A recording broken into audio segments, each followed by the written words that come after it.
Excelentísimas e ilustrísimas autoridades, señoras y señores,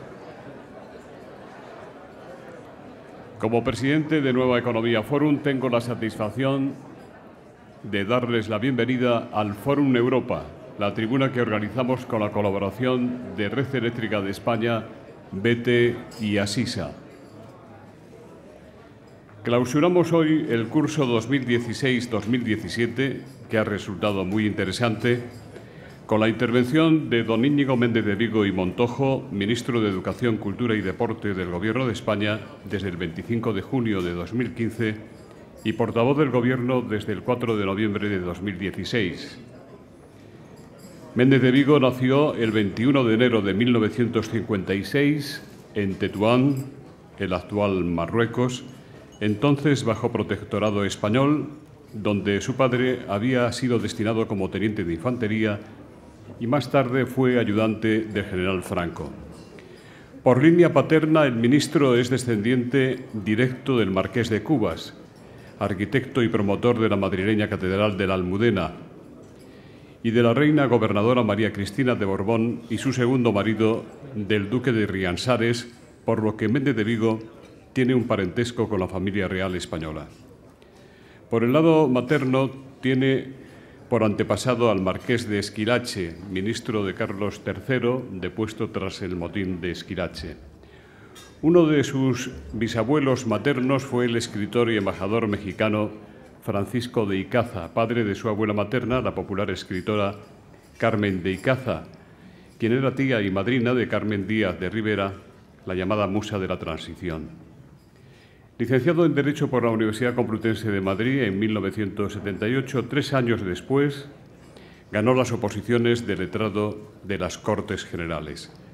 En el 82, a los 26 años, Méndez de Vigo es nombrado director de Relaciones Interparlamentarias de las Cortes Generales.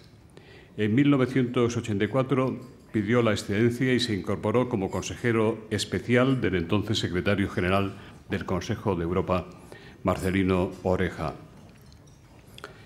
Méndez de Vigo ingresó en el Partido Popular en su congreso de refundación en 1989 y ese mismo año fue candidato a las elecciones europeas.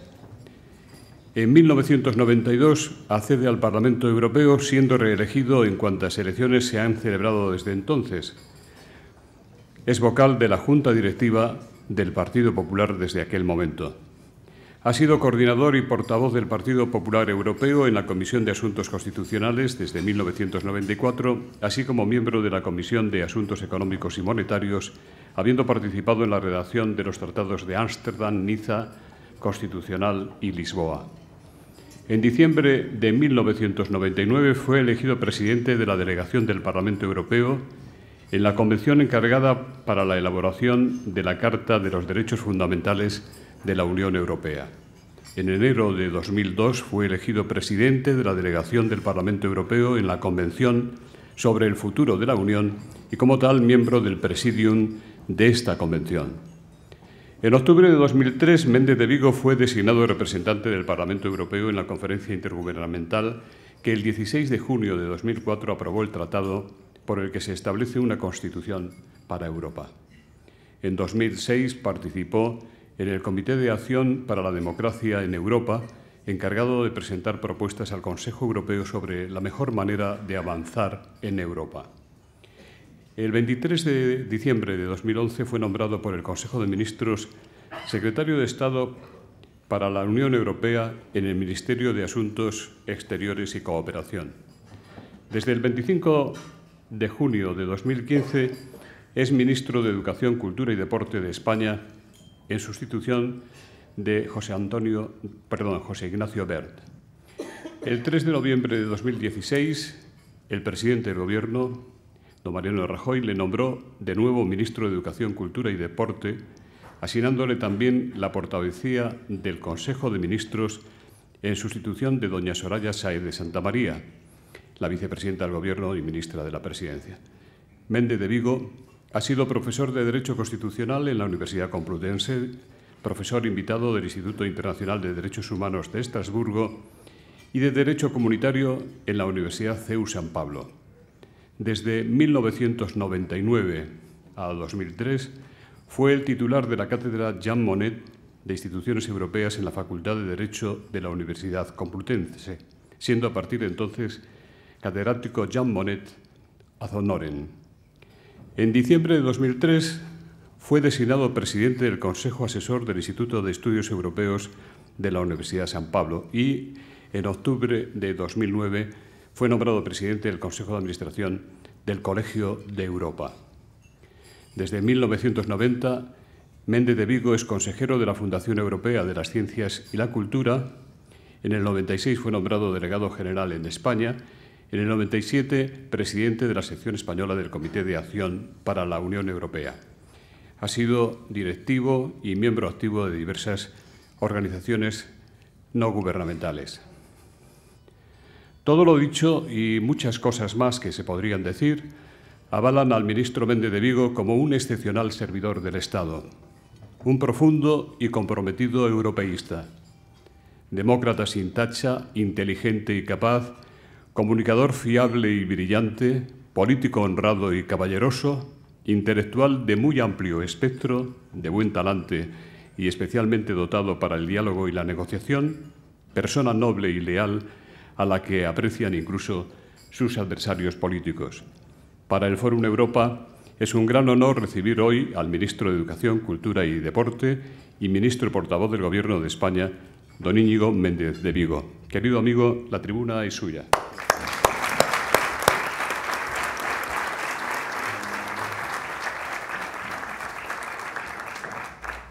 Muchas gracias. Gracias, querido José Luis. Antes le he dicho que si no le importaba y si no les importa a ustedes, voy a hablar sentado, porque en ese currículum tan extenso que has leído, y la verdad es que veo muchas cosas de las que yo ni me acordaba, o sea, te agradezco mucho que las hayas mencionado. No has podido decir que la práctica del deporte del que me ocupo me ha causado un pequeño tirón en la pierna y creo que estaré en mejor disposición para hablar con ustedes y luego el debate si lo hago sentado y desde aquí. O sea, que me disculparán ustedes, pero mi intervención prefiero hacerla desde el lugar en el que me encuentro. Y agradecido por esta invitación para estar en esta prestigiosa e influyente tribuna, que es toda una institución de la vida política y social del país, por la que cada año pasan muy diferentes personalidades, tanto a nivel nacional como internacional. Y gracias, José Luis, que eres el alma y factotum de esta empresa, por tu invitación, y te animo a seguir perseverando en ella. Esta tarea es una tarea importante, la de ayudar a la difusión de ideas y proyectos, alentando el debate político nacional a través del contraste de opiniones diversas. Como saben ustedes, en estos días hemos conmemorado el 40 aniversario de la celebración de las primeras elecciones democráticas que tuvieron lugar el 15 de junio del 77. Aquel 15 de junio empezó una gran obra colectiva de todo el pueblo español por la democracia, por las libertades y la reconciliación nacional. Y cuando todavía resonaba la voz del poeta, los españoles de forma unánime pedimos la paz y la palabra para recuperar aquella voz que durante 40 años se había perdido en la maleza. 15 de junio es la fecha emblemática de un nuevo comienzo nacional, un momento de esos, como diría Tácito, de borrar con el eterno olvido las pasadas discordias. Es la fecha en que los españoles tomamos el timón de nuestro destino y empezamos a escribir nuevas páginas de nuestra historia desde esa libertad recobrada, desde la ilusión por construir un país plenamente democrático. La transición nos legó una cultura política basada en el diálogo, la búsqueda del consenso y una integración en Europa. Su mejor fruto, la Constitución de 1978, ha sido el factor coadyuvante de estabilidad política y la transformación económica y social del país, que ha permitido el asentamiento de la normalidad democrática a través del eficaz funcionamiento de las instituciones. Esta consolidación institucional de nuestro sistema político ha propiciado el más estimable y largo periodo de estabilidad política, convivencia, progreso y bienestar social y modernización de nuestra historia, los 40 mejores años de la historia de España. Les daré solamente unas cifras que me parecen elocuentes. En esos 40 años, el PIB español se ha multiplicado por 16, la renta per cápita por 12, las exportaciones representaban en el año 77 el 13,8% del PIB, hoy equivalen al 35%. El gasto social equivalía al 15,8% del PIB, hoy equivale al 56%. Por dar 3 datos más, la prestigiosa revista médica The Lancet nos sitúa hoy como el 8º mejor sistema sanitario del mundo. Somos el 3er país del mundo con el número de bienes declarados Patrimonio de la Humanidad. Y creo que estas cifras simplemente muestran el enorme progreso, en los grandes pasos que hemos dado hacia adelante en estos tiempos. El PSOE perdió las elecciones del 20 de noviembre del año 2011, dejando una España sumida en una profunda crisis económica, al borde de la bancarrota, con poca credibilidad internacional y con una autoestima muy baja. A partir del momento en que Mariano Rajoy asumió la presidencia del Gobierno, en diciembre del 11, el Gobierno aplicó una política reformista y de estabilidad presupuestaria cuyos frutos son bien conocidos. Pero yo los voy a recordar porque es importante saber, como decía Kierkegaard, de dónde venimos. Aunque la vida se vive hacia adelante, se entiende desde atrás. Los frutos de ese Gobierno son los siguientes. El PIB lleva 4 ejercicios creciendo. España hoy lidera el crecimiento económico de la eurozona. Las últimas previsiones, el Gobierno las elevó a principios de julio, elevan dicho crecimiento económico hasta el 3%. Hay otros que hablan de un mayor crecimiento económico, pero en todo caso es más que probable que doblemos a la eurozona en crecimiento económico. Un crecimiento económico integrador, de prosperidad inclusiva con cohesión. Un crecimiento económico que crea empleo. Crear empleo es la prioridad del Gobierno, la prioridad del presidente del Gobierno. Lo ha explicado yo creo que desde el año 11. Yo siempre he oído decir que la prioridad del Gobierno era crear empleo. Y hay que recordar que durante la crisis se perdieron 3,4 millones de empleos en España y nuestro país llegó a tener en el primer trimestre del año 2013 el 27,16% de la población activa en paro. Esa situación contrasta con la actual, donde el paro ha registrado en este mes de junio un descenso interanual de 404.243 personas. Mantiene un ritmo de reducción interanual del 11%. En el primer semestre de este año 2017 se ha creado un 30% más de empleo que en el mismo periodo del 16, que ya en sí fue bueno. En términos interanuales, el primer semestre cerró con 672.835 personas de más afiliadas a la Seguridad Social, el mejor registro desde el año 2006. Estos afiliados a la Seguridad Social alcanzan este mes los 18.433.107 personas. Crecimiento integrador que permite la creación de empleo en todos los sectores y en todos los grupos de edad. En jóvenes, el desempleo de los jóvenes en junio se reduce en términos interanuales un 16,5%. Hoy hay en España más mujeres trabajando que en ningún otro momento de nuestra historia, 8,5 millones. Es un dato que realza siempre la ministra Báñez y tiene razón en hacerlo. Pero es que además el número de contratos indefinidos ha crecido en este mes de julio un 12,2%. La contratación indefinida lleva creciendo 40 meses consecutivos. Este crecimiento económico además acompasa de forma inédita también nuestra historia con un ciclo de superávit por cuenta corriente. Es decir, se genera una capacidad neta de financiación sin necesidad de recurrir al endeudamiento exterior. Existe además algo muy importante en política, certidumbre generalizada sobre el cumplimiento del déficit público, ese 3,1% en el año 2017. Y hay que recordar que nos encontramos en el año 2011 con un déficit público del 9,3% del PIB, 93.000 millones de euros. Pues bien, ya estamos en el 3,1 y estaremos en el 2,2 el año que viene. Todo ello va a significar que en el año 2018 abandonaremos la tutela europea, saliendo del procedimiento de déficit excesivo. La prima de riesgo, ¿se acuerdan ustedes? La prima de riesgo llegó a estar en julio del 12 en 650 puntos básicos respecto al Bund alemán. Ayer estaba a menos de 100 puntos básicos. Estos datos, que es bueno recordar, implican que el cambio económico que se ha producido en España es un cambio profundo. Es un cambio de patrón. Hoy tenemos un crecimiento sano, equilibrado, competitivo, sostenible y generador de empleo y de bienestar. Y hemos pasado de una situación de gran recesión a una situación de recuperación. Es el momento también, como ha señalado el presidente del Gobierno, de profundizar y de avanzar en una negociación razonable sobre la recuperación de la capacidad adquisitiva de los salarios. Saben ustedes que eso es competencia de empresarios y trabajadores, pero el Gobierno alienta ese debate y estimula que se pueda alcanzar un acuerdo en materia salarial. España ha demostrado que es un país que cumple sus compromisos. Es un país estable, con prestigio, serio, fiable, solvente, en el que se puede confiar. Hoy España es un país con peso político. No hay más que recordar las reuniones a las que ha asistido el presidente del Gobierno en Versalles, las reuniones del G20, las relaciones con Iberoamérica. Atrás queda la portada del 28 de julio del 2012 del The Economist, que era elocuente. No sé si la recuerdan ustedes.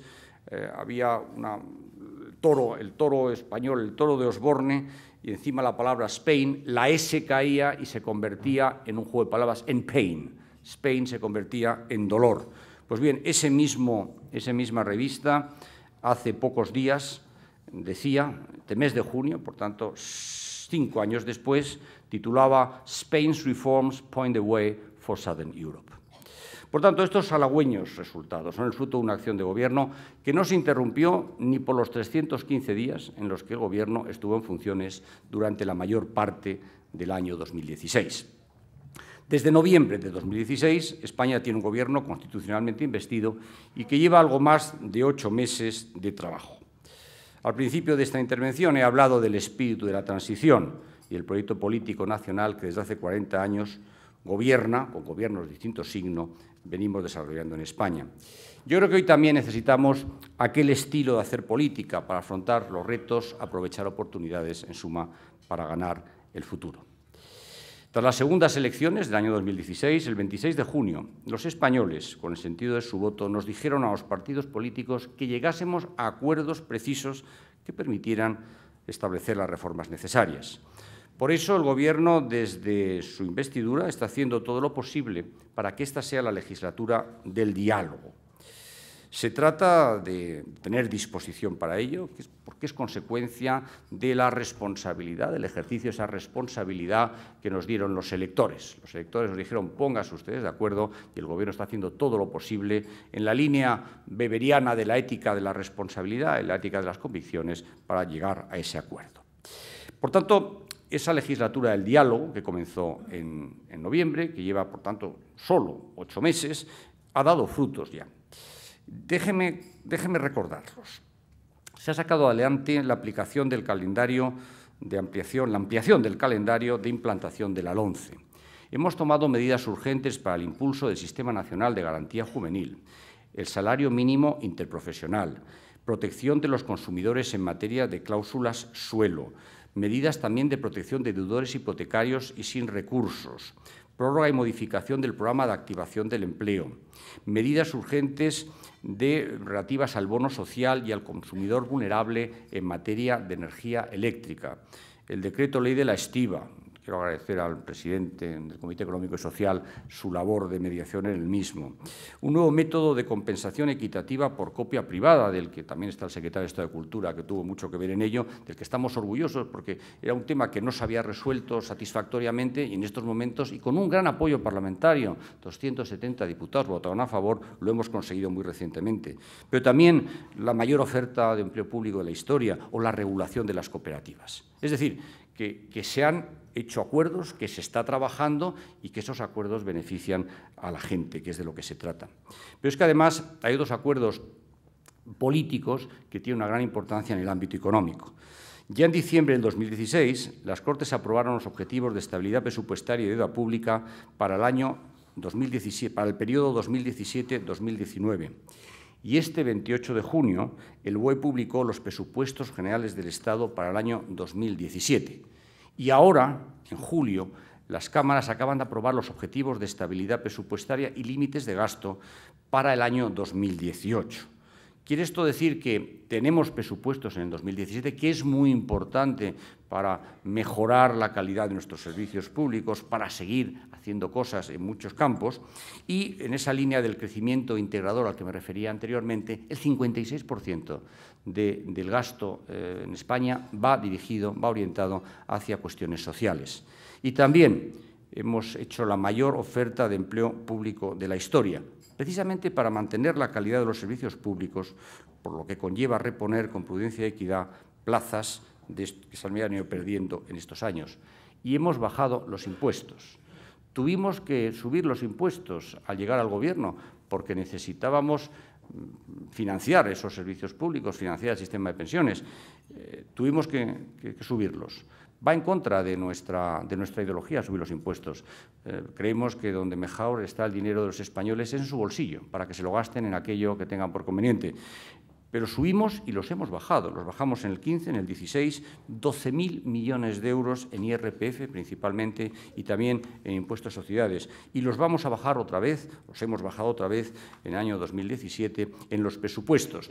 Y, lógicamente, los más beneficiados de esta rebaja van a ser las personas que más dificultades tienen en coherencia con nuestra política fiscal de estos años. Por tanto, subiremos el margen de las rentas de hasta 12.000 euros. El presupuesto anterior subirán ahora hasta 14.000 euros, que no tendrán retención en sus nóminas y pasarán a cobrar íntegro su salario bruto. Y también habrá deducciones para personas con discapacidad por natalidad y también por atención a personas mayores. La aprobación de los presupuestos generales del año 2017 y del techo del gasto, el del 18, son muy importantes. ¿Por qué? Porque se incrementa nuestra credibilidad internacional. España es una muy buena opción para invertir, porque despeja el horizonte político, le da estabilidad, la estabilidad económica retroalimenta la política, porque se empiezan a ver los frutos, como decía, de la legislatura del diálogo. Porque el Gobierno también demuestra su vocación y capacidad pactista y su voluntad de servir a los intereses generales. Habrían oído ustedes decir, yo lo oí, que este Gobierno no podía llegar a acuerdos con nadie. Bueno, pues no solamente ha llegado a acuerdos con mucha gente, es que ha llegado a acuerdos con 7 grupos parlamentarios en los presupuestos y con 6 en el techo de gasto. Por tanto, la búsqueda de acuerdos razonables son imprescindibles para seguir mejorando, para seguir obteniendo esas mejoras graduales, como decía, en el bienestar de las personas.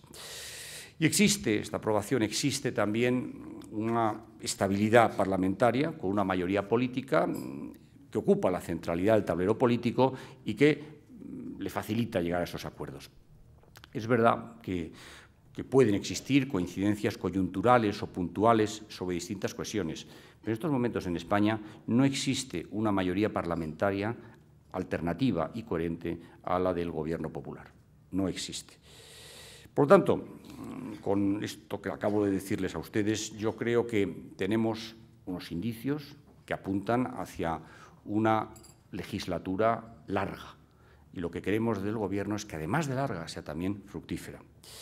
Creo que esos objetivos, los grandes objetivos nacionales, están contenidos en el cuadro macroeconómico que el Gobierno presentó el 3 de julio, donde están recogidos los datos de déficit público, los pactados con Bruselas y los de empleo público. En cuanto al empleo, este objetivo que el presidente del Gobierno desarrolló en la última campaña electoral, en el año 2020 tiene que haber 20 millones de personas trabajando, estamos con muchas posibilidades de lograrlo. Que la tasa de paro en España, 27,16% en el primer trimestre del año 13, baje al 13,6%, la mitad al final de esta legislatura. Por tanto, junto a este panorama que tenemos, también quiero resaltar cómo ese panorama se nutre de otros acuerdos importantes que se han obtenido en el ámbito territorial. Propulsamos la conferencia de presidentes que presidió la vicepresidenta Sáenz de Santa María en el Senado. Lo hicimos a través de una primera reunión el 17 de enero y el 17 de julio, 7 meses después, se ha celebrado una reunión para ver cómo se desarrollan esos acuerdos. Esos acuerdos están desarrollando con normalidad. Y dentro de esa normalidad, nuestro objetivo es llevar a cabo los 7 pactos de Estado que el presidente del Gobierno juzgó como importantes, como necesarios en la votación, en el debate de investidura. 7 pactos de Estado que sería bueno alcanzar porque beneficiarían a todos los españoles y que se refieren, en primer lugar, a algo que me afecta muy especialmente, Pacto de Estado social y político por la educación, que en estos momentos, como saben ustedes, está en una subcomisión del Congreso de los Diputados que da tal efecto y también en el debate en el Senado. La idea es dar estabilidad y certidumbre al sistema educativo español, poniendo a padres, profesores y alumnos en el centro de la misma y dejando a la educación fuera de toda confrontación política. Pero también hay otros temas importantes, esos pactos de Estado que propuso el presidente Rajoy, el pacto por el fortalecimiento del sistema de pensiones. Es innegable que sería bueno en el marco del Pacto de Toledo llegar a ese acuerdo, es un acuerdo que daría tranquilidad a todos nuestros pensionistas y también buscaría las fórmulas para asegurar, para garantizar que esas pensiones sigan siendo un derecho como lo son en el futuro. El Pacto por el Empleo, antes he mencionado acuerdos a los que se han llegado con los interlocutores sociales, también quiero recalcar la importancia de la Ley de Autónomos. El Pacto por la lucha contra la violencia de género. Hay una comisión parlamentaria que está realizando los trabajos pertinentes para llegar a ese acuerdo. Ha pedido sucesivas prórrogas parlamentarias, pero creemos que es necesario llegar a ese acuerdo lo antes posible para acabar con esa lacra. El Pacto por la Energía, ya me he referido anteriormente también a medidas que se han ido tomando. El Pacto por la Igualdad de los españoles en el sistema autonómico, un tema muy importante cuando hay que repensar, porque así se exige legalmente, el sistema de financiación autonómica. En estos momentos hay dos comisiones de expertos, autonómica y corporaciones locales, que están estudiando esta cuestión. Y el Pacto por la Calidad Democrática y contra la corrupción. En suma, creo que en este rápido balance que he hecho de estos últimos meses, creo que la voluntad reformista del Gobierno que comenzó en la legislatura del año 2011 ha continuado, pese a las dificultades aritméticas, resultado de las urnas, el tener Gobierno, un grupo parlamentario de 137 diputados, que son los que le apoyan. Creo que los acuerdos a los que he hecho mención son muy importantes, van en la línea de esa política reformista que es la que ha permitido ese crecimiento económico. Yo cuando oigo decir que el crecimiento económico en España es fruto de los vientos de cola, siempre digo, bueno, no hay vientos de cola que aprovechen otros estados. ¿Por qué los vientos de cola solo aprovechan más que otros España? Esa es una mala respuesta a la que los que achacan el crecimiento económico español a los vientos de cola. La labor europea fue muy importante, pero es que España estuvo muy presente en las decisiones que tomó o que propiciaron luego la actuación del Banco Central Europeo a partir de septiembre del año 2012, y es evidente que son las políticas reformistas y las políticas presupuestarias las que han permitido que España, como decía antes, hoy esté a la cabeza del crecimiento económico en la eurozona. Déjenme que diga unas palabras también respecto a la situación en Cataluña, la situación creada por el desafío secesionista en Cataluña. La actitud del Gobierno ha sido, desde el principio, de máximo respeto al marco constitucional. A nadie le puede chocar. El Gobierno está obligado y además quiere cumplir con el marco constitucional. Esto significa que en España no es legal un referéndum de autodeterminación. Debo decir que en España ni en ningún país del mundo, salvo Etiopía y la constitución de unas islas caribeñas, no existe la posibilidad de autodeterminación en un Estado, no lo contemplan las Naciones Unidas, por tanto, no existe, y no existe tampoco, como es lógico, en la Constitución española. Y tampoco es posible la secesión unilateral, que es lo que oímos en estos momentos que algunos quieren hacer. Por tanto, en esto hay una coincidencia básica y muy importante, una coincidencia que he definido como coincidencia en lo esencial con otros partidos políticos como PSOE y CS. Por tanto, eso ha sido una posición firme, sólida y clara del Gobierno desde el principio. Y ya anuncio que esa posición no va a cambiar. Si alguien quiere cambiar la Constitución, existen procedimientos de reforma para cambiarlo. Solo la Biblia, decía Heinemann, fue escrita para durar miles de siglos. No, las constituciones se pueden cambiar, pero se pueden cambiar con los procedimientos establecidos en la misma. De ahí que la actitud que ha mantenido el Gobierno haya sido siempre de diálogo abierto, de diálogo sin fecha de caducidad, pero dentro de la ley.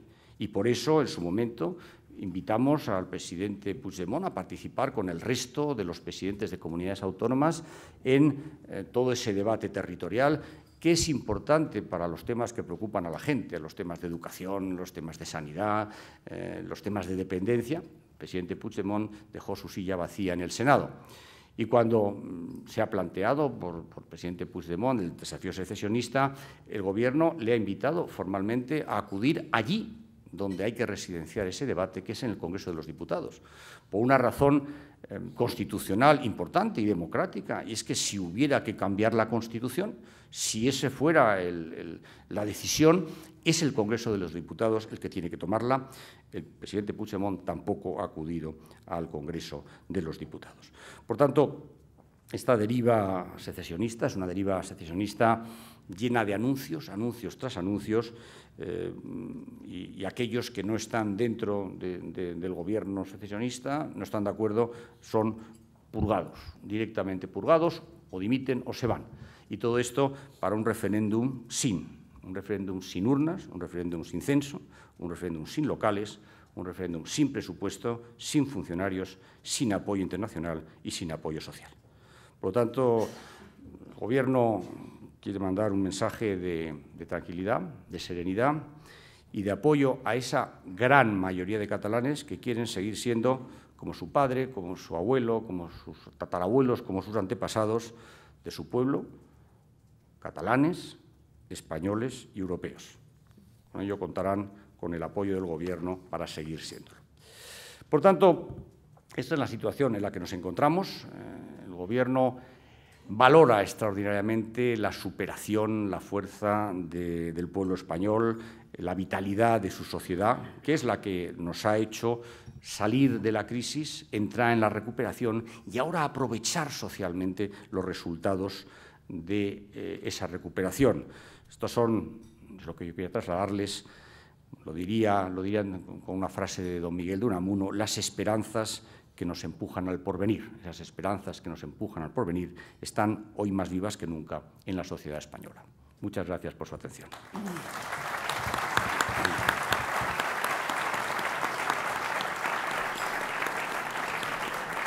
Muchas gracias, señor ministro. Empezamos con las preguntas. Bueno, desearle que recupere usted toda la movilidad. Sí. No necesita mucha, usted se mueve siempre muy bien. Juan Antonio Cañero, de La Sexta, dice, como responsable de deportes, ¿qué valoración hace de la etapa de Villar como presidente de la Real Federación de Fútbol, teniendo en cuenta que este último escándalo viene precedido por otras sospechas como las polémicas en la elección de Qatar como sede del Mundial? Luis Delgado le pregunta si va a acordar el Gobierno en las próximas horas la inhabilitación inmediata de Villar si hoy es imputado por el juez.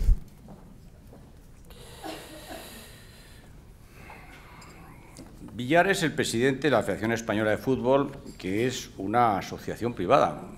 El Consejo Superior de Deportes ejerce unas funciones de tutela de la misma y allí donde hay fondos públicos, hay subvenciones, evidentemente cuida al buen destino de los mismos. Pero quede claro que se trata de una asociación privada y al señor Villar le eligen los miembros de la Federación Española de Fútbol. Y el Gobierno cumple y ha cumplido con su labor en esa labor de tutela. La ha hecho cuando ha visto que existían indicios de actitudes irregulares, las ha puesto en conocimiento bien del Tribunal del TAT o bien en conocimiento de la Fiscalía.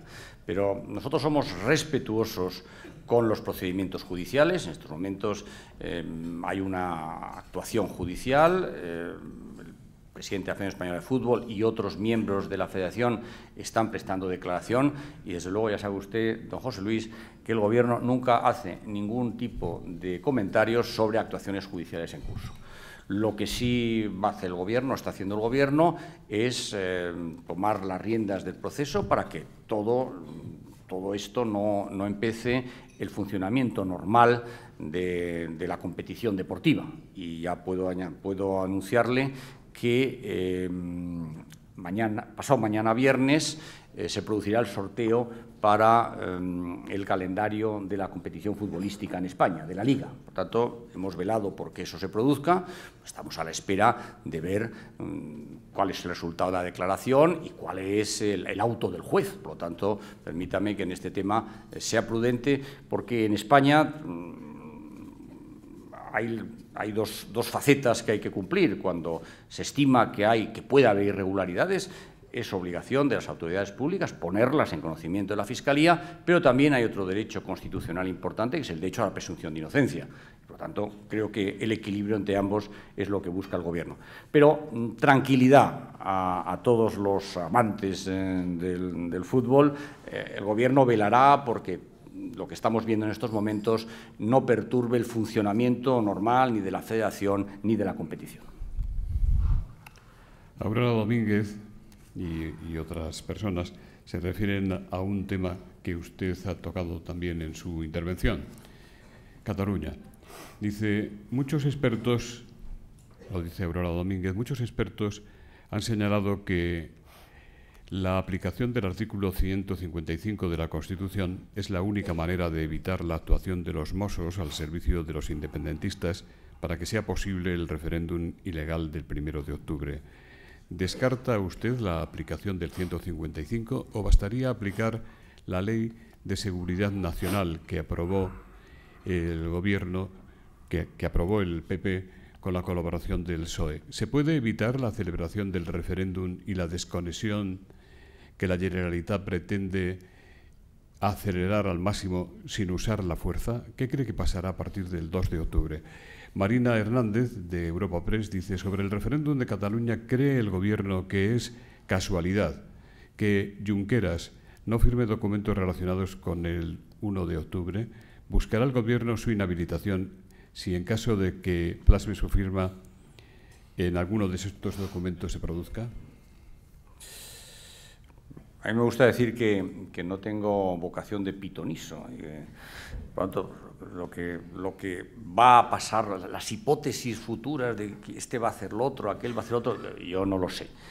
Nosotros, desde el Gobierno, hacemos desde hace mucho tiempo, un llamamiento a la sociedad catalana para que cese esta deriva, porque es una deriva que no lleva a ninguna parte y es una deriva, lo ve cualquier observador de la situación, cada vez peor orientada y cada vez en mayor desobediencia de las leyes. No se pueden desobedecer las leyes. Las leyes, sabemos los que nos dedicamos al derecho constitucional, constituyen el ingrediente fundamental del contrato social. Cicerón decía mucho antes de ello, seamos esclavos de las leyes para poder ser libres. Las leyes nos obligan a todos. Ser iguales ante la ley es una expresión que manejamos muy habitualmente. Por tanto, no es posible que cuando la ley no te convenga, la desconoces. No es posible. Si cualquier persona mañana coge su coche y se pone en una autovía a 180 kilómetros por hora, ¿qué sucede? Pues todos sabemos lo que sucede, que es como te pillen, te multan. Y nadie puede decir, oiga, es que yo he ejercido mi derecho a decidir y me he puesto a 180 kilómetros por hora. Bueno, sí, es tu derecho a decidir, pero te multan. Y nadie puede quejarse de que le multen, porque todo el mundo sabe cuál es el límite de velocidad en las autopistas. Bueno, pues eso que es muy elemental y que todo el mundo sabe cuál es el riesgo que corre, hasta la posible retirada del carné, eso es la consecuencia de quebrar la ley. Y la ley es igual para todos. Y la inmensa mayoría de los españoles no quebramos la ley y respetamos los límites de velocidad. ¿Qué patente de corso tienen aquellos que no respetan la ley? ¿Por qué no se les va a sancionar a esos? Sancionar, son iguales que los demás y, por tanto, se les sancionará. Por tanto, para todas sus preguntas, mire, el referéndum de autodeterminación no se va a celebrar porque es ilegal. Y antes me he referido a las características que tiene este referéndum sin. Y yo estoy completamente seguro de la actuación de los Mossos de Escuadra. Yo he escuchado el otro día a uno de sus dirigentes sindicales. Los Mossos de Escuadra son funcionarios y los funcionarios, yo soy funcionario, sabemos que nuestra obligación es cumplir con la ley. Y, por lo tanto, yo estoy completamente seguro de que cumplirán con la ley. Respecto a que eso es verdad, no deja de ser sorprendente eso de que nadie quiere firmar nada, ¿no? Me he referido a ello cuando he dicho que aquí a lo que asistimos es a una sucesión de anuncios, pero nada más. El referéndum del 1 de octubre, del que hablamos, debatimos, no ha sido convocado, ha sido anunciado. Aquí nadie quiere firmar nada. ¿Por qué escuchamos el otro día decir al nuevo portavoz del Gobierno que las urnas las van a comprar en la clandestinidad? Porque saben que están quebrantando la ley. Y eso es lo que no es posible hacer. La ley es la garantía del respeto democrático, de la convivencia democrática. Y, por lo tanto, yo estoy convencido, y por eso mi apelación a la sociedad catalana, para que esa deriva de incumplimiento de la ley, esa deriva que nos lleva a posiciones de los radicales extremistas de la CUP, que es lo que en estos momentos mandan en toda esta historia, les digan basta ya, porque eso no lleva a ningún lado. Por lo tanto, el Gobierno, ¿qué dice? Tranquilidad, haremos cumplir la ley, porque la ley hay que cumplirla, porque es la garantía de nuestra convivencia democrática, y yo estoy seguro que los Mossos, como cualquier otro funcionario público, cumplirá la ley porque es su obligación y porque creen que cumpliendo la ley hacen un servicio a su país. ¿Qué le parece, señor ministro, que desde la Generalitat uno de los consellers haya dicho que no hay problema para cubrir entre todos los catalanes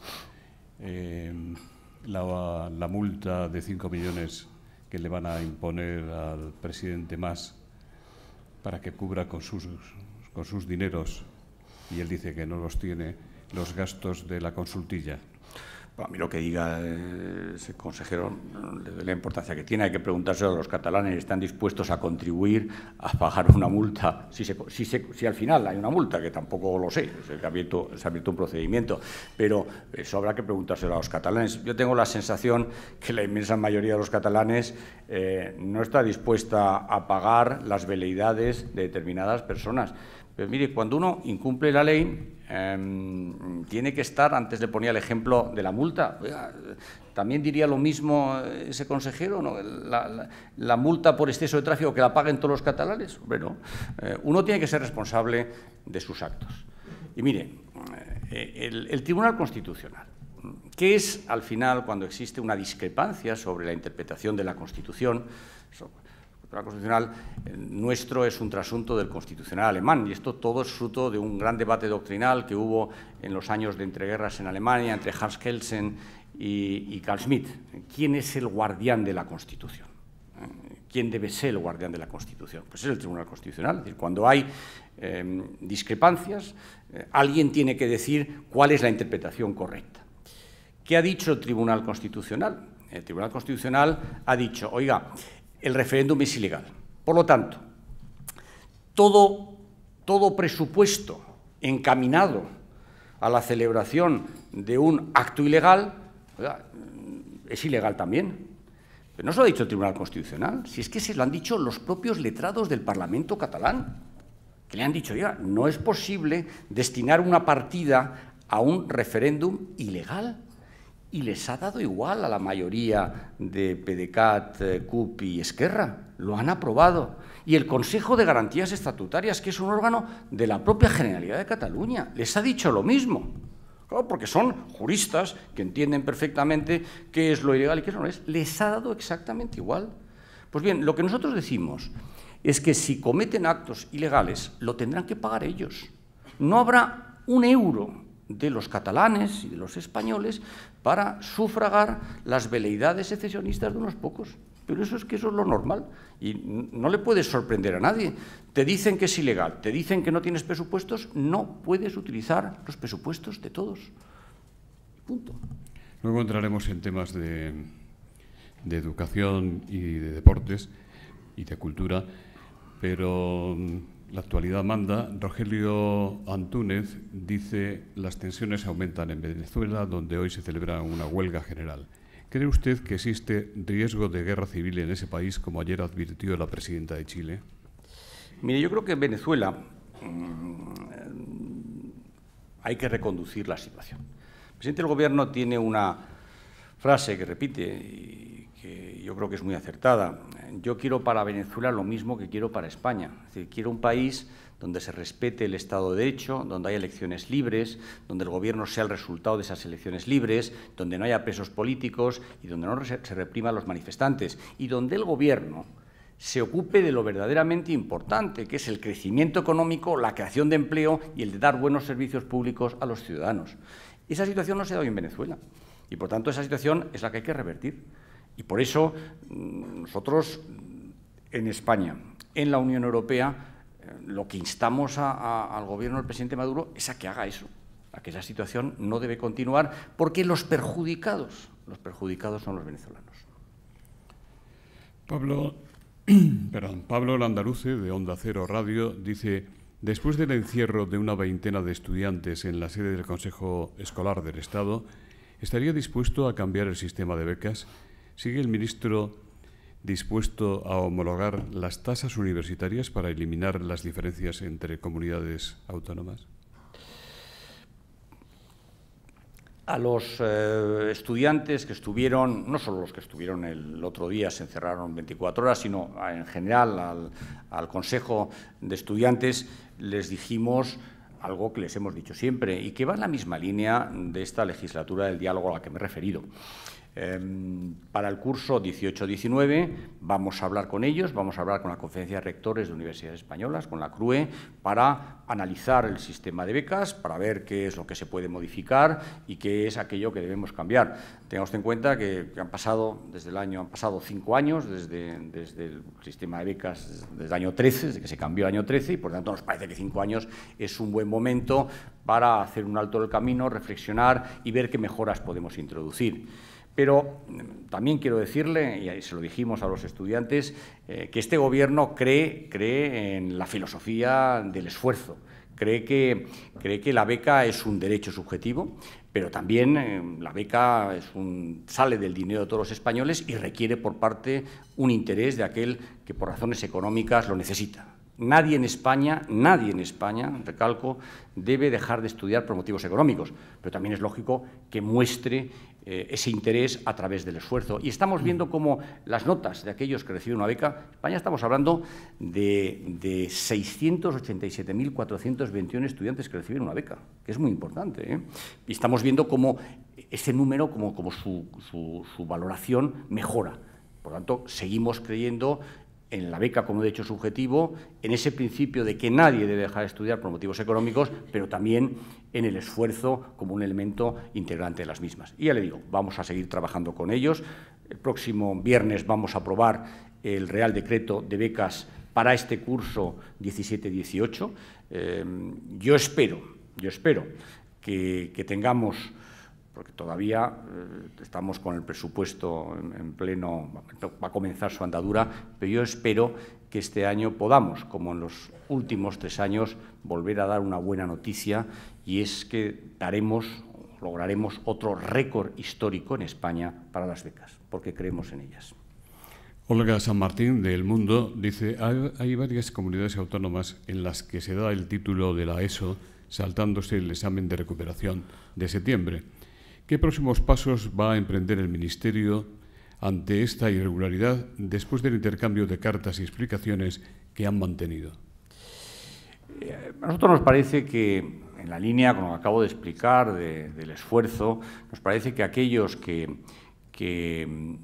no han alcanzado las notas requeridas en junio y que tienen septiembre para hacerlo, deberían utilizar septiembre, que es lo que sucede en la mayor parte de las comunidades autónomas y en el territorio propio del Ministerio, que son las ciudades autónomas de Ceuta y de Melilla. Por lo tanto, hemos hablado con los consejeros, les hemos explicado, en realidad no son 5 sino 4, porque hay una que sí cumplía, pero les hemos explicado cuál es la situación y les hemos explicado también que creemos que esa decisión que han tomado no beneficia a los estudiantes. Creemos en el esfuerzo, creemos que aquellos que tienen 2 suspendidas tienen que hacer un esfuerzo por superarlas, y creemos también que puede perjudicarles por la nota al objeto de alcanzar la beca, que es tan importante, la beca de bachillerato. De esa cifra que he dado antes, más o menos la mitad son para los estudios después de la enseñanza obligatoria, es decir, para los estudios de bachillerato o de FP. Entonces, nos parece que es dejarles en una peor situación. Por lo tanto, hemos hablado con las comunidades autónomas, les hemos explicado cuál es nuestra posición y, sin duda alguna, en el futuro seguiremos hablando de esta historia porque nos parece importante. Al final, el sistema educativo español, que es un sistema que funciona bien, cosas que oigo muchas veces, el sistema educativo español hay que verlo en perspectiva. Yo cuando hice el servicio militar, que no he mencionado en mi currículum, José Luis, porque yo soy alférez de complemento.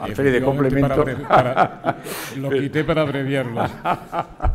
Pero yo me encontré con la terrible realidad de un número altísimo de analfabetos en España. Estoy hablando del año 77, ¿no?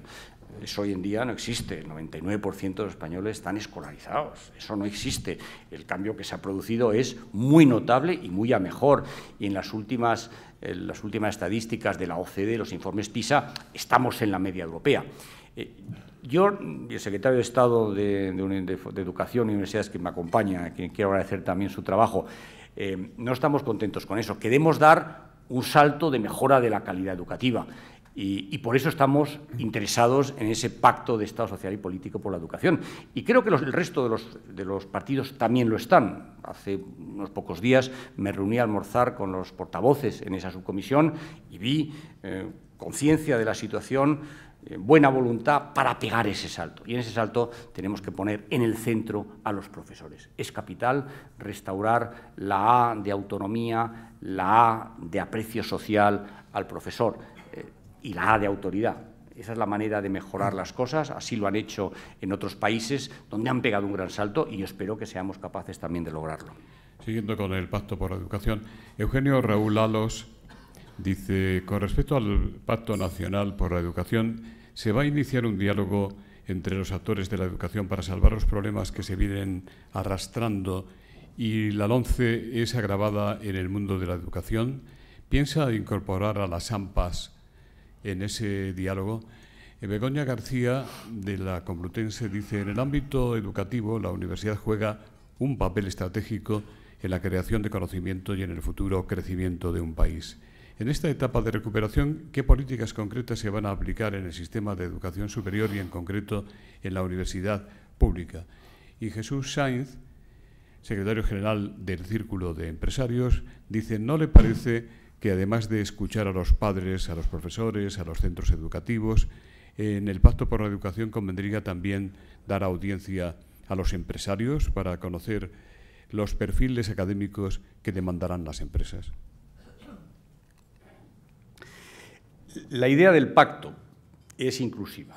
Es decir, la idea del pacto no es la iniciativa del Gobierno y el apoyo de los grupos parlamentarios. Al revés. Precisamente en el propio concepto de pacto está la idea de escuchar a todo el mundo, de escuchar a todos los sectores implicados, escuchar a la comunidad educativa y, por supuesto, también a los empresarios y a Jesús Sáenz, que no sé por dónde anda, pero yo estuve en la presentación del estudio que han hecho, que es un estudio magnífico. Son todo contribuciones importantes. La subcomisión a la que me he referido anteriormente ha recibido a más de 80 personas. Evidentemente, aquí están implicados todos los protagonistas de la comunidad educativa, todos aquellos que tienen algo que aportar. Y ha sido muy interesante, se ha aprendido mucho, no solo españolas, también de allí de nuestras fronteras. El otro día estuvo el comisario Navracsics, encargado de educación en la Comisión Europea, y creo que en septiembre está previsto que venga el señor Schleicher, que es la persona encargada de los informes PISA. Es decir, que creo, está Sandra Moneo ahí, creo que las audiciones han sido importantes e interesantes y nutren de valor a todo ello. Por tanto, el Congreso de los Diputados y también el Senado va a comenzar próximamente a hacer también una serie de audiciones con los consejeros de educación de las comunidades autónomas como protagonistas, que son muy importantes porque son los que están en contacto todos los días cotidianamente con la educación y, por tanto, saben muy bien cuáles son las dificultades que tienen.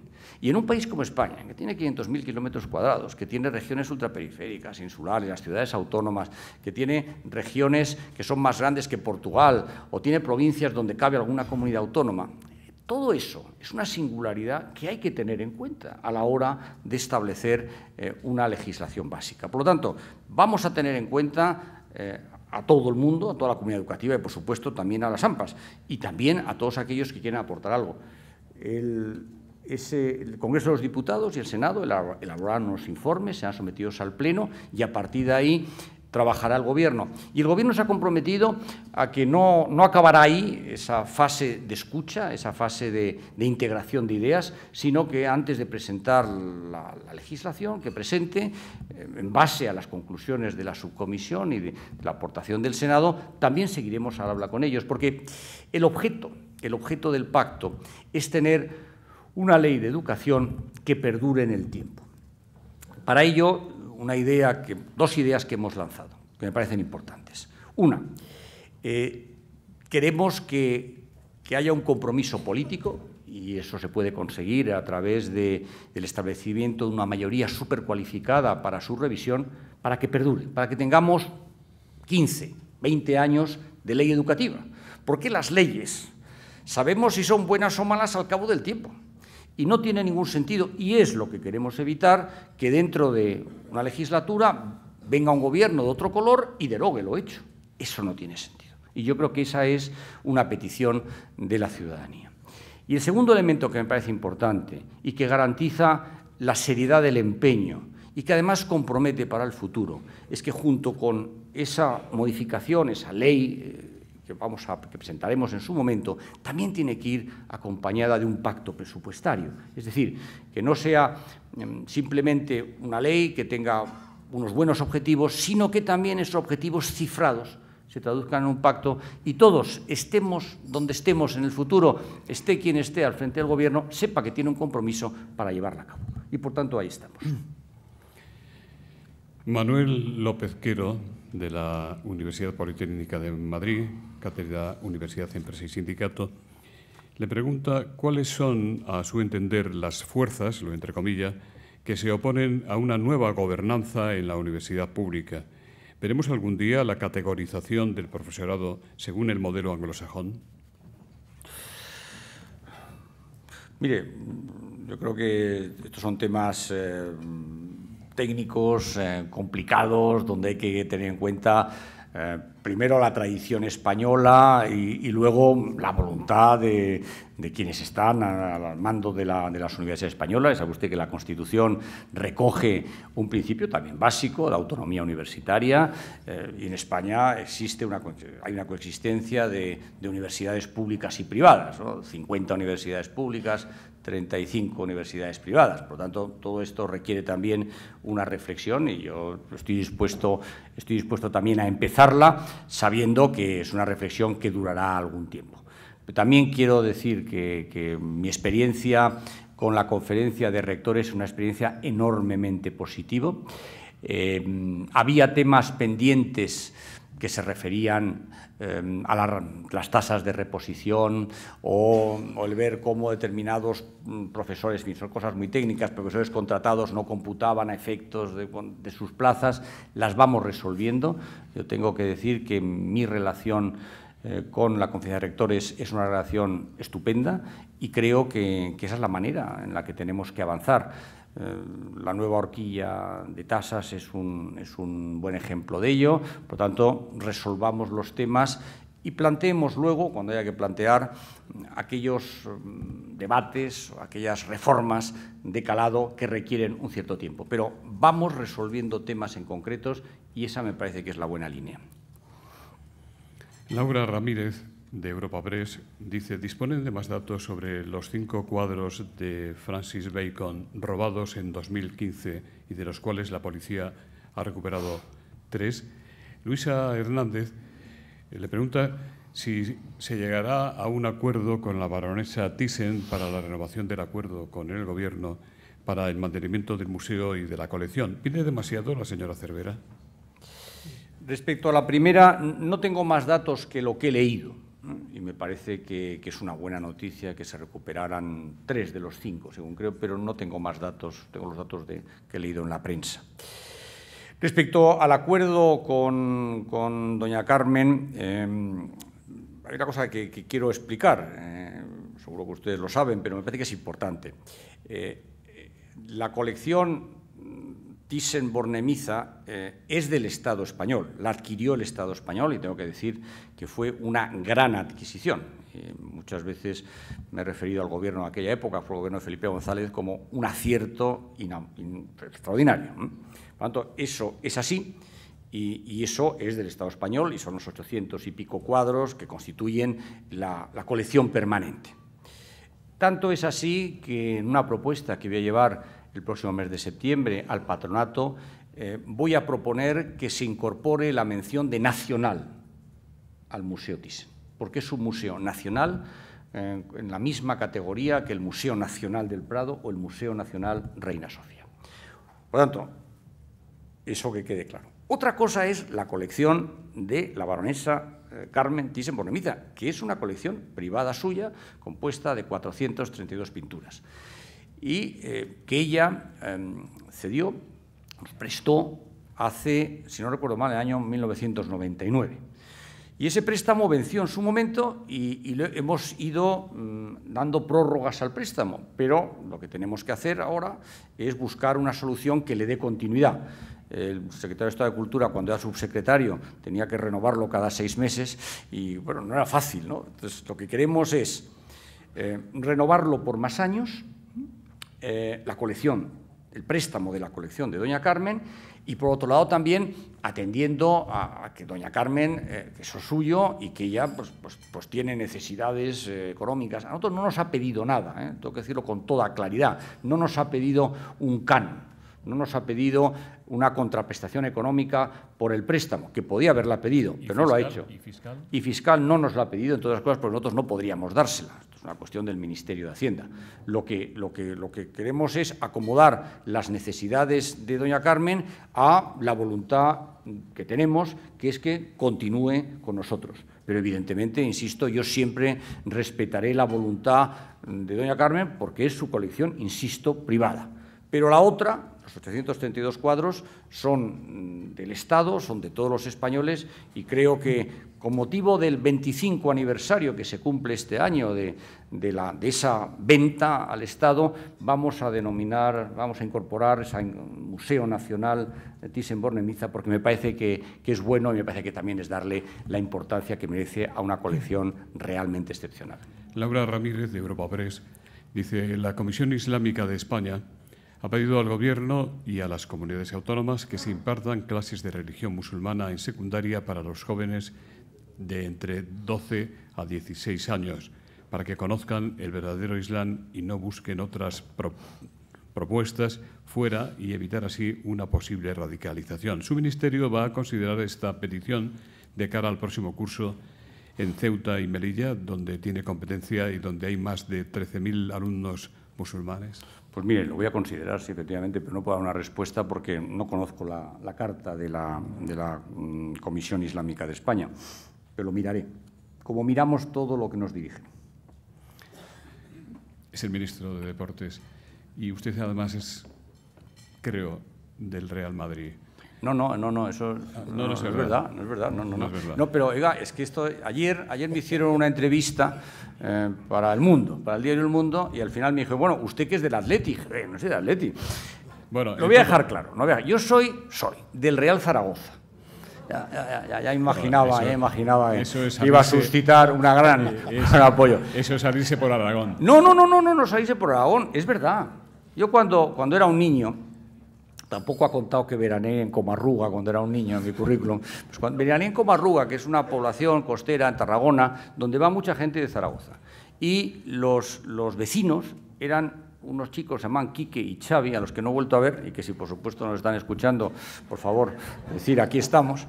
Y estos eran del Real Zaragoza. Y entonces a mí me inculcaron aquello de los 5 magníficos, me sé las alineaciones del Zaragoza, para que vea usted que no me salgo por la tangente, ¿no? Entonces yo yo que soy moderado en todo y también en mis ansias futbolísticas, pero mi equipo es el Real Zaragoza. Yo el lunes digo, a ver qué hemos hecho. Entonces miro y es el Real Zaragoza.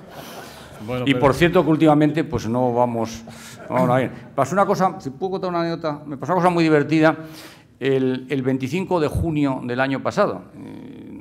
Lo sé porque era la jornada de reflexión de las elecciones y yo pensé, bueno, ¿dónde voy yo la jornada de reflexión, ¿no? Entonces, el Palencia, que también es mi equipo, claro, más reciente, jugaba el ascenso a segunda B, entonces se lo jugaba en el campo del Zaragoza. Y ahí me fui yo, claro, el presidente del Zaragoza, que era hijo, Cristian Lapetra es hijo de Carlos Lapetra, que era uno de los famosos, el 11 de los 5 magníficos, Alejandro se acuerda, ¿eh? Y claro, pues apareció ahí, viene el ministro de Deportes, pues apareció ahí a ver el partido de ascenso a segunda. Bueno, y ahí yo, desde luego, iba con el Palencia, pero en un momento dado le dije al presidente de Zaragoza, bueno, yo, de verdad, ¿de quién soy? Es del Zaragoza. Bueno, me creía que estaba totalmente loco, le estaba tomando el pelo, hasta que le recité la alineación de memoria en la que jugaba su padre y dijo, no, pues este es verdad que no me debe engañar. Bueno, o sea que ya sabe usted de qué equipo soy. Sí, pero yo donde quería ir y me paró en seco usted, quizá porque adivina lo que le voy a preguntar. Bueno, le aseguro que no, vamos. ¿Qué le parece? Me tiene usted en gran estima, vamos. ¿Qué le parece a usted? ¿Se quedará Ronaldo en el Madrid? Pues mire, le voy a decir lo que opino. Yo estoy seguro de que Ronaldo se quedará en el Madrid. ¿Pero sabe por qué? Porque Ronaldo es un ganador típico. Lo que quiere es ganar. Y donde ganas hoy, pues en España pues es en 2 o 3 equipos, no en otros. Y en Europa el Madrid lleva ganando casi todo los últimos años. Con lo cual, como yo creo que Ronaldo, ahora hablo bajo el ojo vigilante del secretario de Estado, Marcial Marín, que ese sí que es del Real Madrid, pero yo creo que un jugador que lo que quiere es ganar, yo creo que a Ronaldo no le gusta ni perder a las canicas, pues creo que estará en un club que aspira todos los años a ganar la Champions. O sea que ahora me la juego en esto, me la juego. Ya usted no sabe nada, este ministro de Deportes no tiene ni idea cuando se vaya a otro equipo. Pero yo lo que me da el pálpito es que va a continuar en el Madrid. Tania Tapia, de la Agencia Catalana de Noticias, dice: esta noche se exhuma el cadáver de Salvador Dalí por una denuncia de paternidad. ¿Qué le parece que se tenga que desenterrar a uno de los iconos del arte español e internacional? Pues mire, yo tengo sobre esto el corazón partido, diría Alejandro Sanz. Primero porque hay que cumplir con la ley y por tanto, si existe un auto de un juzgado ante una prueba de paternidad, pues hay que hacerlo, ¿no? Me da lástima, porque creo que es una situación esta, después de tantos años, pues complicada. Pero mire, si hay que hacerlo, y la ley lo dice, habrá que cumplir la ley. Marta Pastor, directora de Ellas Pueden, de Radio Nacional de España, dice: ¿cuál es la situación exacta en la que se encuentra el Pacto de Estado contra la Violencia de Género y cuáles son los puntos en los que no hay consenso? ¿Y por parte de qué grupos? ¿Por qué tanto tiempo para buscar una solución a un problema tan evidente? Pues mire, ayer mismo don Javier Maroto, que es el secretario de Acción Social del partido, me llamó para decirme que había dicho que iba a venir aquí, pero que no podía porque estaba reunido en el Pacto contra la Violencia de Género. Pero no me dijo más y, por tanto, yo ignoro, seguro que Andrea sabe mucho más que yo de esto, cuáles son en estos momentos las discrepancias. Sí sé que lo sé porque nos lo contó a Carmen y a mí el presidente del Gobierno, sí sé que en la conversación que tuvieron el presidente del Gobierno y el secretario general del PSOE hace pocos días, uno de los elementos fue el acelerar lo posible las conversaciones para llegar a un acuerdo en el marco de esta subcomisión sobre esta cuestión en la que estamos todos implicados, todos queremos ver cuáles son las medidas más útiles y hacerlo lo más rápidamente posible. Y hubo un acuerdo para acelerarlo, ¿no? Por eso yo creo que en estos momentos están corriendo para llegar a un acuerdo. Patricia Alvarado, del Grupo Radio Centro de México, dice: ¿en qué medida España jugará un papel de puente entre América Latina y la Unión Europea, especialmente con México, en un momento de cambios políticos y una nueva orientación de las inversiones y apertura cultural. Ya lo está haciendo desde hace bastante tiempo. Después de la llegada del presidente Trump al poder, antes ya con el fracaso, ya al final de la administración Obama, con el fracasó porque no se concluyó el acuerdo comercial transatlántico, que era uno de los objetivos políticos de la Unión Europea y también de la administración Obama, pero no se llegó a tiempo, no se hizo, ese tema ahora mismo está apartado. Es evidente que la importancia de los acuerdos regionales, o en el caso de México con México, entre la Unión Europea y ellos, ha cobrado nueva actualidad. Por lo tanto, España está revitalizando en estos momentos el acuerdo con Mercosur, y así lo hizo el presidente del Gobierno muy recientemente en la reunión del G20.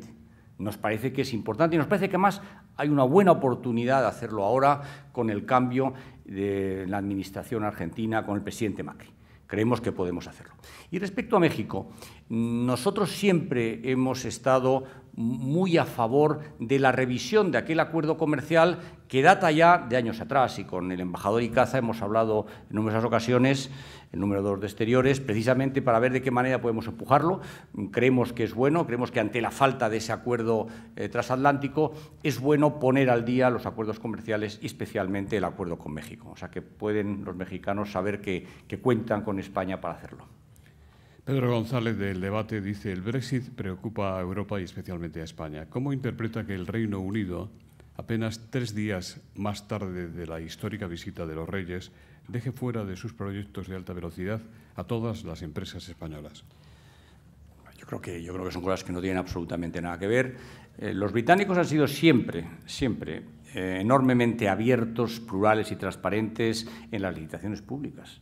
Eso lo saben también las empresas españolas. Yo creo, por tanto, que vincular ese concurso, la subida de ese concurso a la visita del rey no tiene sentido alguno. Lo habrán hecho, digo yo, atendiendo a criterios objetivos. Eso tampoco forma parte de la labor del portavoz del Gobierno, saber cómo se resuelven esos asuntos, ¿no? Pero yo creo que no tiene nada que ver. Yo lo que creo es que el Brexit fue una mala noticia para todos, pero hay que respetarla, es una decisión democrática.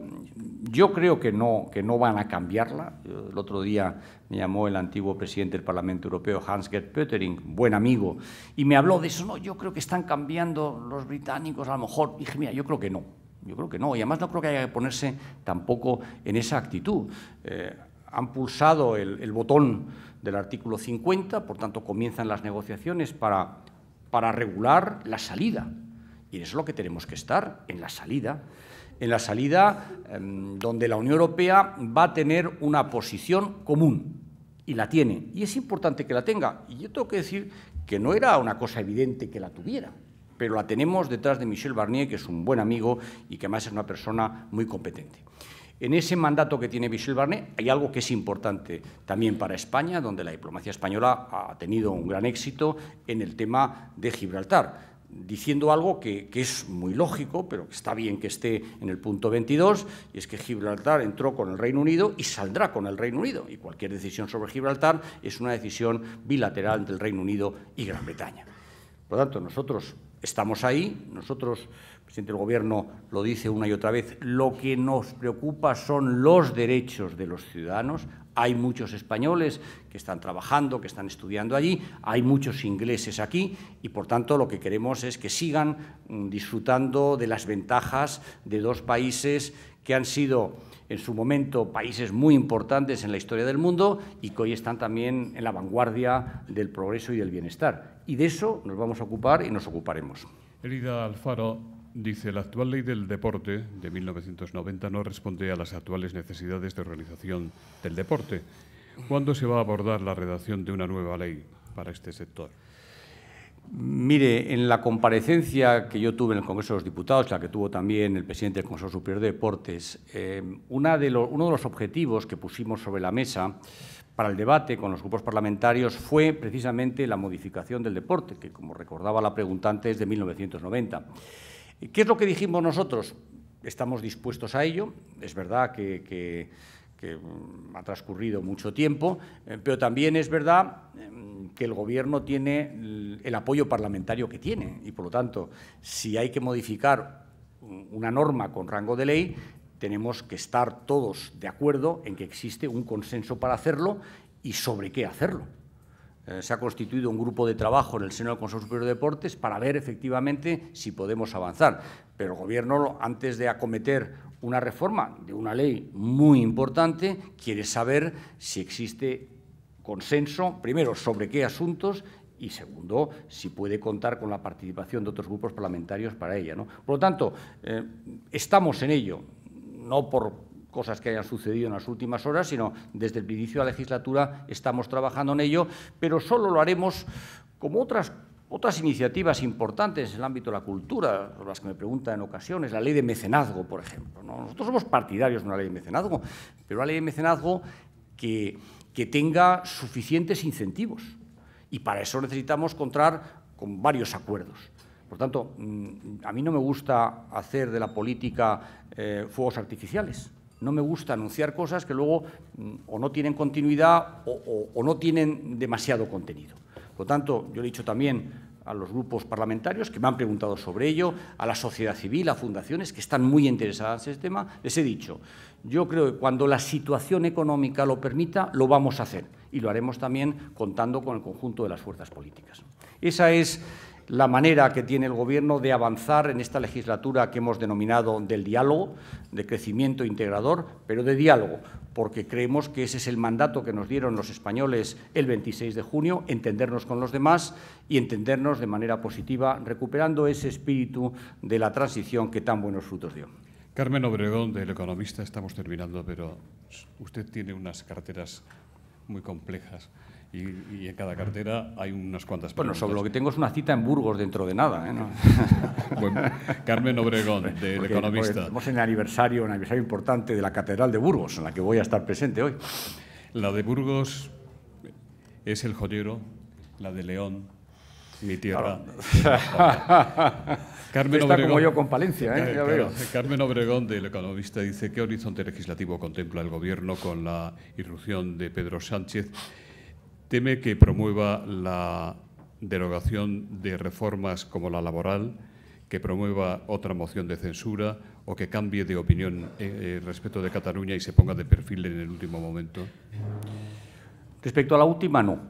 Yo estoy seguro que el PSOE, que tiene una historia, que tiene una trayectoria, va a estar al lado de la ley y va a estar al lado de aquellos que respetan la Constitución, porque el PSOE intervino de forma muy activa en la redacción de la Constitución española. Por lo tanto, no tengo la menor duda sobre esa cuestión. Respecto a las demás, lo he dicho anteriormente. Yo creo que en estos momentos no hay una alternativa al Gobierno del Partido Popular. Creo que no la hay. Es que UP y PSOE juntos tienen 156 diputados, si no recuerdo mal. Está muy lejos de los 176 necesarios. Y mire, yo no veo que vayan a hacer ninguna alianza parlamentaria con unos grupos políticos que lo que están diciendo es que el 2 de octubre se habrán ido de España. Esto me parece descabellado. Aparte que creo también, sin acritud, que tampoco lo harían muy bien. Y yo lo que veo es que se reúnen, nuevamente, anuncios, reuniones, a las 24 horas ya se han metido en un lío porque han hecho una cosa y otra. No, yo creo que eso es ruido. Yo creo que lo importante es seguir gobernando adecuadamente. Mientras unos se reúnen, el presidente del Gobierno en la Moncloa presenta un plan de inversión en infraestructuras de 5.000 millones. Eso es lo que me parece importante y nosotros lo hemos dicho desde el principio. Yo creo que hoy, antes he citado a Unamuno para hablar del porvenir y la esperanza, pero desde el día 5 de noviembre, al poco de tomar posesión el Gobierno, el presidente siempre dijo que su objetivo era una legislatura larga y añadiríamos luego y fructífera. Y yo creo que lo que he explicado aquí, este balance que he hecho de 8 meses, está en esa línea, está en esa dirección. Estamos haciendo cosas en beneficio de los españoles, de su progreso y del crecimiento, y vamos a continuar haciéndolas. Que otros quieran destruir, pues es una mala cosa. Yo creo que la política hay que estar para construir. Que lo he dicho también antes en mi intervención, que se pueden hacer reformas coyunturales o votaciones coyunturales, que se pueden hacer votaciones coyunturales y ganarlas en el Congreso de los Diputados, sí. Pero de verdad, alguien en la sociedad española cree que contribuiría a la mejora de la sociedad española la derogación de la reforma laboral, cuando 2013, 27,3% de parados, y vamos a llegar a la creación de empleo, que va a reducir esa cifra en la mitad. Es evidente que la reforma laboral tiene mucho que ver en ello.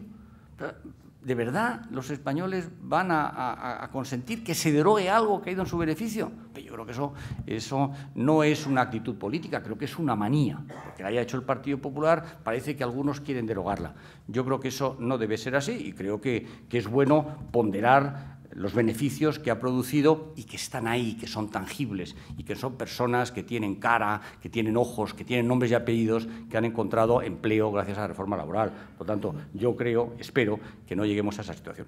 En nombre de BT, representada hoy en esta mesa por don Antonio Arias, de Asisa, representada por don Ramón Casanova, es don José Folgado, de Red Eléctrica de España, el presidente, el que va a despedir el acto.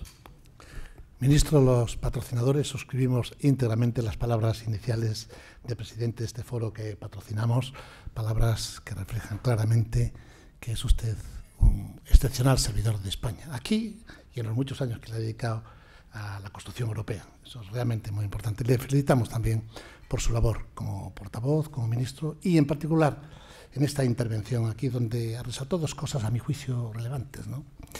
Una, que los españoles están protagonizando una serie de fortalezas en estos momentos, que llevan a un crecimiento económico sano e intenso. Y en segundo lugar, que hace falta una serie de pactos de Estado, una serie de cuestiones para un desarrollo sostenible. La verdad es que es un auténtico broche de oro a todas estas sesiones que ha habido, importantes, de intervenciones muy importantes, y que, bueno, entramos ahora en el verano, de manera que muchas gracias a ustedes por su presencia y feliz verano a todos. Gracias.